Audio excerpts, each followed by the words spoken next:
মুখ্যমন্ত্রী ডিএ কে ঐচ্ছিক বলেছিলেন, ডিএ অধিকার হতে পারে না বলেছিলেন। ভারতবর্ষের সর্বোচ্চ আদালত হায়ার জুডিশিয়ারি সুপ্রিম কোর্ট বলে দিয়েছেন ডিএ কর্মচারীদের ন্যায্য অধিকার। এই মুখ্যমন্ত্রীর নৈতিকতা নিয়ে আমরা আগেই জানি। তাহলে আমার কাছে হেরে তিনি মুখ্যমন্ত্রী হতেন না, তিনি দল চালাতেন, পরামর্শদাতা হিসেবে থাকতেন। এই মুখ্যমন্ত্রীর দোকান কাটা সবাই জানে, অতএব স্বাভাবিকভাবে এর কোন নৈতিকতা নেই। কনফেডারেশনের মামলা 2016-তে সিটে শুরু করলেও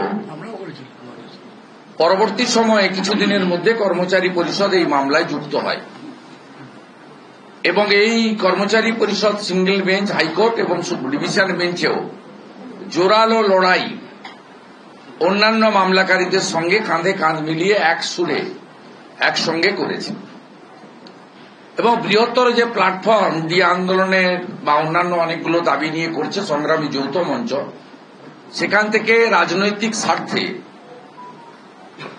অনেকে বেরিয়ে গেলেও আন্দোলনের প্রথমে থাকার পরেও বা মমতা ব্যানার্জির চাপে ভয়ে কর্মচারী পরিষদ তারা ভারতীয় জনতা পার্টির যে রাজনৈতিক স্বার্থ বা উদ্দেশ্য আছে তাকে কিন্তু আমরা কখনোই ডিএ আন্দোলনের সঙ্গে সম্পৃক্ত করিনি। আমরা কর্মচারী পরিষদকে সংগ্রামী যৌথ মঞ্চের অনেকগুলি অংশীদারের মধ্যে একটি অংশীদার হিসেবে বারেই তাদের সীমিত সংখ্যক যে স্ট্রেংথ সেটা নিয়ে উপস্থিত থাকতে বলেছি লড়াই সংগ্রামে। এটা আমাদের পার্টি বা আমাদের সকলের স্ট্যান্ড তাই যে এটা ন্যায্য, মমতা বন্দ্যোপাধ্যায় বঞ্চিত করছে। স্বাভাবিকভাবে এই লড়াই কলকাতাতে জয়যুক্ত হওয়ার পরে সুপ্রিম কোর্টে মূল লড়াই চলে গত 3 বছর ধরে, আপনাদের সকলের জানা রয়েছে। ডেটের পর ডেট, কারণ সরকার জানত তারা এই মামলায় হারবে, তারা জানত এসএলপি খারিজ হবে, তারা এটা জানতো বলেই তারা কোটি কোটি টাকা খরচ করেছেন। এই টাকা থাকলে অন্তত 10টি বড় হসপিটাল তৈরি করা যেত, 100টি হসপিটালে এমআরআই মেশিন বসিয়ে দেওয়া যেত, 500 হসপিটালে সিটি স্ক্যান বসিয়ে দেওয়া যেত। এই টাকা থাকলে অন্তত নতুন 200টি স্কুল বিল্ডিং তৈরি করা যেত। এমন পরিমাণ টাকা খরচ করেছে এরা, সিট থেকে সুপ্রিম কোর্ট পর্যন্ত, এটা 200 কোটি টাকার বেশি কর্মচারীদের অধিকারকে আটকানোর জন্য। কখনো মমতা ব্যানার্জি বলেছেন যে বেশি ঘেউ ঘেউ করবেন না, আপনারা জানেন। কখনো বলেছে দিয়ে আবার ও তো ঐচ্ছিক, ওটা অধিকার হতে পারে না। কখনো বলেছেন পঞ্চম অর্থ কমিশনের যে 19 সালে রিপোর্ট গ্রহণ এবং 20তে 1 জানুয়ারি থেকে কার্যকর হয়েছে, ভারতীয় জনতা পার্টি 2019-এ 18টা সিট জেতার জন্য। ভারতীয় জনতা পার্টিকে যদি পশ্চিমবঙ্গে সেদিন মানুষ 18টা সিট না জেতাতো তাহলে কখনোই আমাকে দায়িত্ব দেওয়া হয়েছিল ক্যাবিনেটে 19 সালে। বলেছিল কর্মচারীরা ভোট দিল না কেন? আমি মুখ্যমন্ত্রীকে বলেছিলাম যে আপনি ডিএ দেননি বলে আর 5th পে কমিশন করেননি বলে, 6th পে কমিশন করেননি বলে আপনার কর্মচারীরা আপনার সঙ্গে নেই। তখন তিনি অভিরূপ সরকারের নেতৃত্বে যে কমিটি হয়েছিল বলেন, অমিত দা আমাকে বারে বারে বলছে কমিটি তো রিপোর্ট জমা করেনি। কমিটি আমাকে বলেছে অভিরূপ সরকার মহোদয় রিপোর্ট রেডি আছে, অর্থ থেকে বলা হয়েছে জমা দিতে না, কারণ অর্থে টাকা নেই।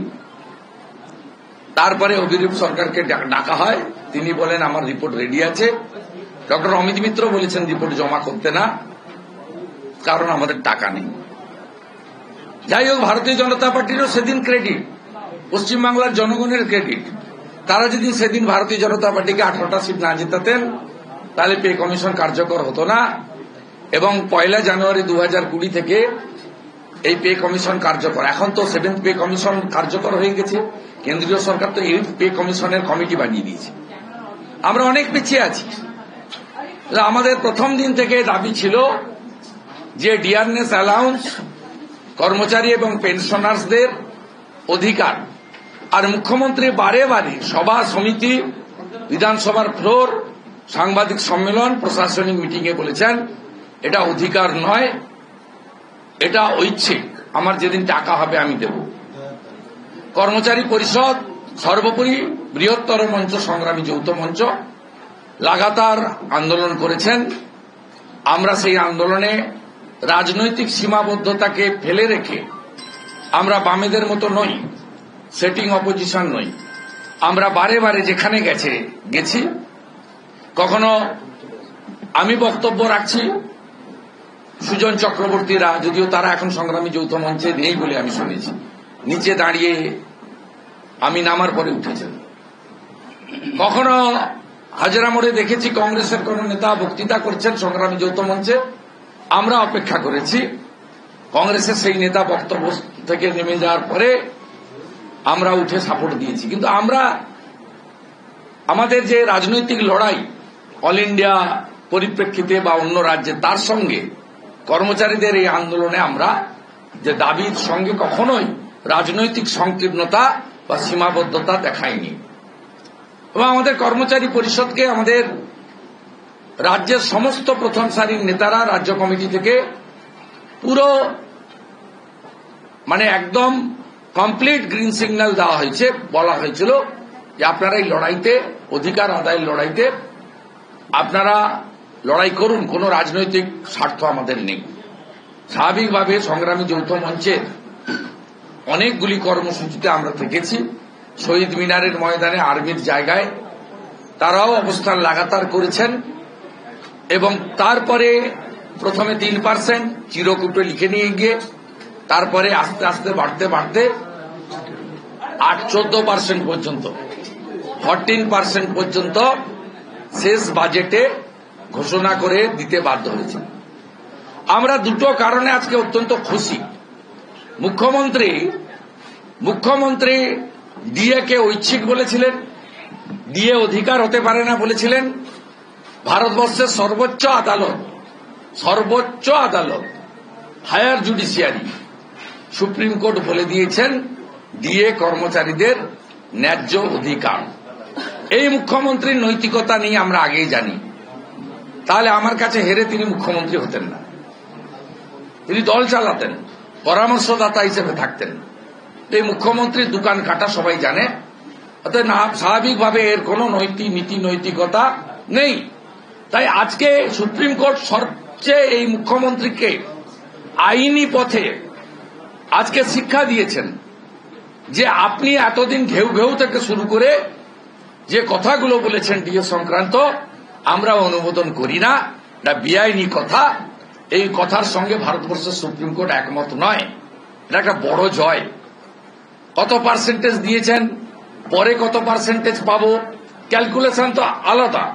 কিন্তু প্রথম হচ্ছে কর্মচারীদের ডিএ অধিকার আজকে সুপ্রিম কোর্ট সিলমোহর দিয়েছে, এটা আমাদের কাছে বড় জয়।